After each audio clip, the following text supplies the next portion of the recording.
Voici le problème. Le monde a besoin de plus d'énergie.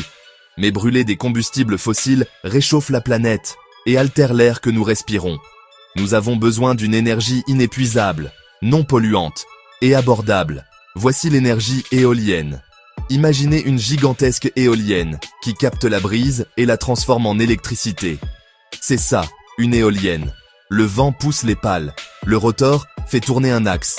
Un générateur transforme cette rotation en énergie. De l'électricité propre est envoyée au réseau. Laissez-moi vous expliquer ça très simplement. Les pales captent le vent comme les ailes d'un avion. Une boîte de vitesse et un générateur à l'intérieur de la nacelle produisent l'électricité. Une haute tour atteint des vents plus forts et plus constants. Des commandes intelligentes orientent la nacelle face au vent et inclinent les pales pour assurer sécurité et efficacité. Où les installe-t-on? Les parcs terrestres, rapides à construire, moins chers, proches des communautés. Les parcs offshore, des turbines plus grandes, des vents plus constants, plus de puissance par turbine. Alors, est-ce que ça marche vraiment? Oui. Les turbines modernes peuvent alimenter des milliers de foyers chaque année. Les coûts ont chuté rapidement, faisant du vent l'une des nouvelles sources d'énergie les moins chères dans de nombreuses régions. Mais que se passe-t-il quand il n'y a pas de vent? Excellente question. Répartir les turbines sur différents sites, les connecter avec des réseaux solides, ajouter des batteries et d'autres systèmes de stockage.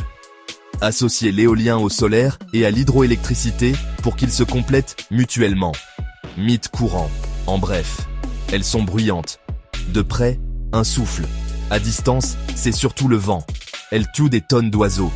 La conception et l'emplacement se sont améliorés. Les bâtiments et les chats sont bien pires. Elles prennent trop de place. La plupart des terres autour des turbines restent des terres agricoles ou des espaces ouverts. Pourquoi c'est important?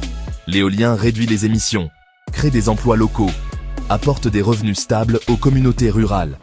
C'est une technologie évolutive, éprouvée et prête dès maintenant. Voici la marche à suivre. Investir dans des emplacements intelligents, investir dans des réseaux modernes, investir dans le stockage, soutenir les projets dans les zones venteuses. Soutenir les projets en mer, là où le vent est le plus fort. Soutenir les projets près de la demande pour réduire les pertes de transmission. Un air pur, des factures stables, plus de résilience. C'est ça l'éolien. Une idée simple, un impact énorme. Si vous voulez que je décortique l'énergie solaire ensuite, dites-le moi.